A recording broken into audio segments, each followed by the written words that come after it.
Let's talk about our planet's forests. They cover about a third of all land on Earth, but have you ever really stopped to think about what they're truly worth? The answer isn't just about lumber, it's about a massive, invisible economy that literally keeps our world alive. So, in this explainer, we're going to dig into the real value of our forests, look at these huge threats they're up against, and map out a path to a sustainable future.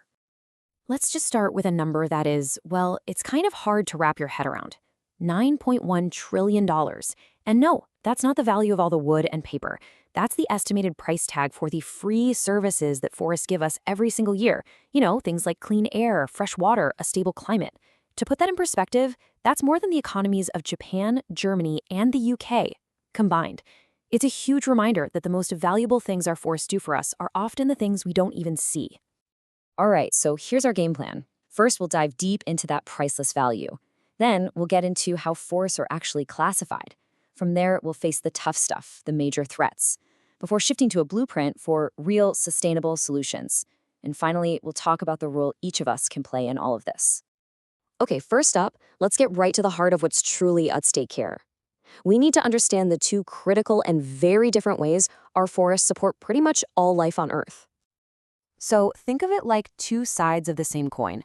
On one side, you've got the economic services we all know about, lumber for our homes, paper for books, jobs for people. But the other side of that coin is the ecosystem services. These are the planet's life support systems, right? Storing carbon, making the oxygen we breathe, keeping our water clean. We pay for the products, sure, but these other services, we've been getting those for free. And this is the key thing to remember. Forests are so much more than just a bunch of trees. They're basically the planet's lungs, breathing in enormous amounts of CO2, which helps keep our climate stable. And get this, they're a cradle of life, home to about 2/3 of all species that live on land. That's just wild. And hey, if you thought that 9.1 trillion from forests was a big number, check this out. One major study tried to put a price on all of Earth's ecosystem services. The number they came up with? A staggering $125 trillion a year. That's almost double the entire global economy. It's a pretty clear signal of just how much we depend on the natural world. But here's the thing, not all forests are created equal. Not even close. Scientists actually classify them based on their age and their structure. And these differences, well, they have huge implications for the health of the planet. So on one hand, you have old-growth forests. Think ancient, incredible woodlands that haven't been seriously disturbed for hundreds of years. These places are absolute powerhouses of biodiversity. On the other hand, you have second-growth forests. These have grown back after something like a fire or logging. They're still valuable, for sure, but they just don't have that same rich, complex web of life you find in the older forests. And then there's a third category that's completely different, the tree plantation. Honestly, it's more like a farm than a forest. It's usually just one or two types of trees, all planted at the same time, all harvested on a schedule. They're efficient at producing wood, which can take pressure off natural forests, but they have almost none of the biodiversity or ecological benefits of a real wild forest. So, now that we understand the value and the different types of forests, we've got to look at the threats they're facing. And the main driver behind almost all of these threats, well, it's us. It's human impact. Let's talk about fire for a second. We're often told that all forest fires are bad, right? But that's not the whole story. These low-lying surface fires, they can actually be good for the forest. They clear out dead leaves and brush, which frees up nutrients. But if all that stuff is allowed to build up for too long, it creates what's basically a ladder for the flames to climb up into the treetops. And that's when you get a catastrophic crown fire. In the tropics, deforestation can follow this really devastating, predictable pattern. It starts when logging companies build roads deep into the forest. They take out the best trees, then they sell the land to ranchers. The ranchers burn what's left to create pasture for cattle. But that fragile soil gets worn out in just a few years, so they sell the degraded land and move deeper into the forest. And the whole destructive cycle just starts all over again. And the consequences are just brutal.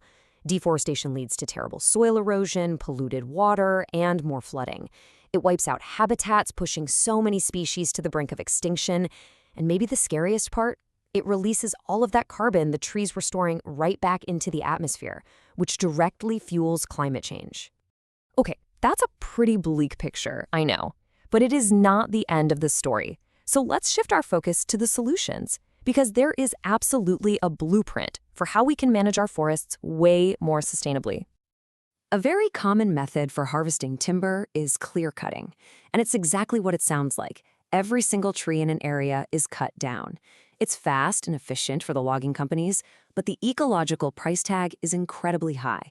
You get massive soil erosion, polluted rivers, and a near total wipeout of biodiversity. But there are much, much better ways. Strip cutting, for example, is a fantastic alternative. Instead of leveling a whole area, you cut trees in narrow strips. This leaves the surrounding forest intact, so it can naturally reseed the area that was logged. You still get a sustainable supply of timber, but you do it without destroying the entire ecosystem. It's just a smarter way to work.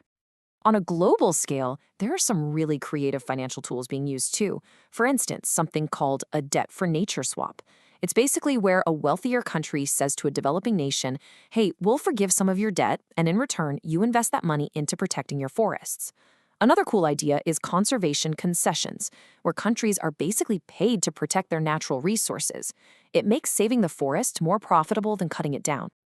So we've looked at the big global picture, but what about us? What can we do?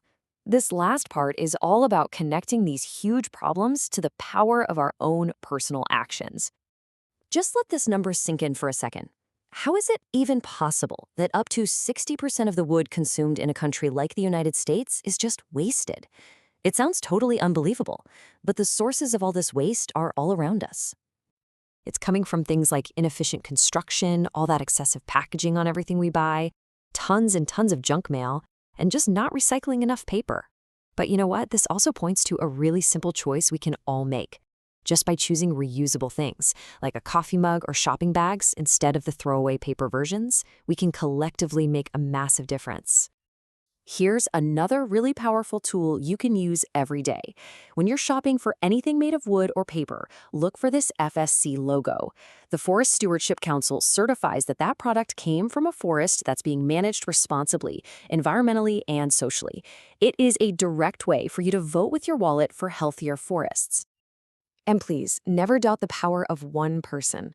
The late Wangari Maathai started something called the Green Belt Movement in Kenya with a really simple idea, planting trees. And that one simple idea grew into a global movement that has planted billions of trees. Her story is just incredible proof that one determined person really can spark monumental change. So I'll leave you with this question. The next time you're shopping and you see a product without a sustainability label on it, just ask yourself, what story is this product telling? Where did it come from? What journey did it take to get here? Because thinking critically about the small choices we make every day, well, that's the first step toward writing a much better future for our forests.